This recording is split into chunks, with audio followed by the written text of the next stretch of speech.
ಚೆನ್ನಾಗಿ ಸ್ಟರ್ ಮಾಡ್ತಾನೆ ಇರಬೇಕು, ಇಲ್ಲ ಅಂದರೆ ತಲ್ಲ ಅಂಟದು. ಶುಗರ್ ಆ್ಯಡ್ ಮಾಡ್ತಾ ಇದ್ದೀರಿ, ಗೀ, ಡ್ರೈ ಫ್ರೂಟ್ಸು ಎಲ್ಲ ಹಾಕ್ತಾ ಇದ್ದೀರಿ.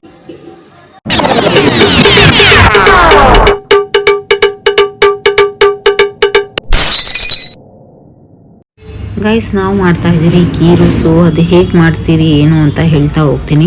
ನಾವು 2 kg ಆಫ್ ಬಾಸ್ಮತಿ ರೈಸ್ ತೊಗೊಂಡಿದ್ದೀರಿ and 8 litres of milk, 2 litres of water ತೊಗೊಂಡಿದ್ದೀರಿ. ಸೊ ಮಿಲ್ಕಲ್ಲೇ ಬಾಸುಮತಿ ರೈಸು ಕುಕ್ ಆಗಬೇಕು. ಸೊ ಬಾಸುಮತಿ ರೈಸ್ನ ವಾಶ್ ಮಾಡಿ ನಾವು 10 ಮಿನಿಟ್ಸು ನೆನೆಯಕ್ಕೆ ಇಟ್ಟಿದ್ರಿ ವಾಟರಲ್ಲಿ. ಇವಾಗ ಮಿಲ್ಕ್ ಕುಕ್ ಆದಮೇಲೆ ಬಾಸುಮತಿ ರೈಸ್ ಹಾಕ್ಕೊಂಡಿದ್ದೀರಿ. ಸೊ ಬಾಸುಮತಿ ರೈಸ್ ಉದ್ದುದ್ದ ಇರುತ್ತಲ್ವ, ಸೊ ಅದು ಹಾಫ್ ಪಾರ್ಟ್ ಆಗೋವರೆಗೂ, ಚಿಕ್ಕದಾಗಿ ಆಗೋವರೆಗೂ ಅದನ್ನು ಮಿಲ್ಕಲ್ಲೇ ಕುಕ್ ಆಗಬೇಕು. ಶುಗರ್ ಏನು ಆ್ಯಡ್ ಮಾಡಬಾರ್ದು, ಇಲ್ಲ ಅಂತಂದರೆ ಕೆಳಗಡೆ ಎಲ್ಲ ಫುಲ್ ಬ್ಲ್ಯಾಕ್ ಆಗಿಬಿಡುತ್ತೆ, ತಳ ಅಂಟ್ಬಿಡುತ್ತೆ. ಆ್ಯಂಡ್ ಥರ ಸ್ಟರ್ ಮಾಡ್ತಾನೆ ಇರಬೇಕು.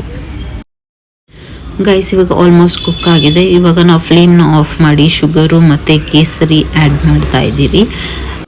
ಗೈಸ್, ಶುಗರ್ ಹಾಕಿದ್ಮೇಲೆ ಮತ್ತೆ ನಾವೇನು ಫ್ಲೇಮಲ್ಲಿ ಇಟ್ಟು ಕುಕ್ ಮಾಡೋಷ್ಟು ನೆಸೆಸಿಟಿ ಇಲ್ಲ.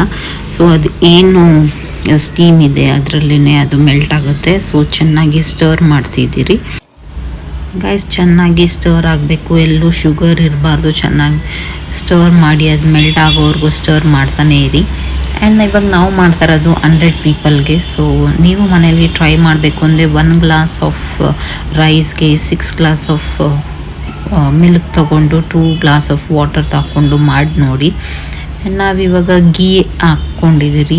ಸೊ ಗೀ ಮೆಲ್ಟ್ ಆಗಿದೆ. ಇವಾಗ ಡ್ರೈ ಫ್ರೂಟ್ಸ್ನೆಲ್ಲ ಆ್ಯಡ್ ಮಾಡ್ತೀರಿ. ಸೊ ನೀವು ಯಾವ ಥರ ಡ್ರೈ ಫ್ರೂಟ್ಸ್ ಬೇಕಾದರೂ ಹಾಕ್ಕೊಬೋದು, ಆಪ್ಷನಲ್ ಅದು. ಸೊ ನಾವು ಇವಾಗ ದ್ರಾಕ್ಷಿ, ಗೋಡಂಬಿ, ಬಾದಾಮಿ ಆ್ಯಂಡ್ ಸ್ವೀಟ್ಲೆಸ್ ಕೋವಾ ತೊಗೊಂಡಿದ್ದೀರಿ. ಆ್ಯಂಡ್ ಚೆನ್ನಾಗಿ ಕೋವಾ ಮೆಲ್ಟ್ ಆಗಬೇಕು, ಆ ಥರ ಚೆನ್ನಾಗಿ ಸ್ಟರ್ ಮಾಡಬೇಕು. ಇಲ್ಲ ಅಂತಂದರೆ ದ್ರಾಕ್ಷಿ, ಗೋಡಂಬಿ ಎಲ್ಲ ತುಂಬ ಸೀದೋಗುತ್ತೆ. ಸೊ ಚೆನ್ನಾಗಿ ಸ್ಟರ್ ಮಾಡ್ತಾಯಿದ್ರೆ ಅದು ಗೋಲ್ಡನ್ ಬ್ರೌನಿಷ್ ಕಲರ್ ಬರೋವರೆಗೂ ಇದು ಮಾಡಬೇಕು. ಚೆನ್ನಾಗಿ ಸ್ಟರ್ ಮಾಡ್ತಾರೆ. ಆ್ಯಂಡ್ ಕೋವಾನು ಮೆಲ್ಟ್ ಆಗುತ್ತೆ ಕೂಡ. ನಿಮ್ಮ ಫೇವ್ರೇಟ್ ಡ್ರೈ ಫ್ರೂಟ್ಸ್ ಕೂಡ ಆ್ಯಡ್ ಮಾಡ್ಕೊಬೋದು, ಆಪ್ಷನಲ್ಲು. ಸೊ ನಾವು ನೆಕ್ಸ್ಟು ಬಾದಾಮಿನೆಲ್ಲ ಚಾಪ್ ಮಾಡಿ ಹಾಕ್ತಾಯಿದ್ದೀರಿ. ಸೊ ಅದು light brown colour, golden brown ಆದಮೇಲೆ ಇವಾಗ ಫ್ಲೇಮ್ನ ಆಫ್ ಮಾಡ್ಕೊತೀರಿ.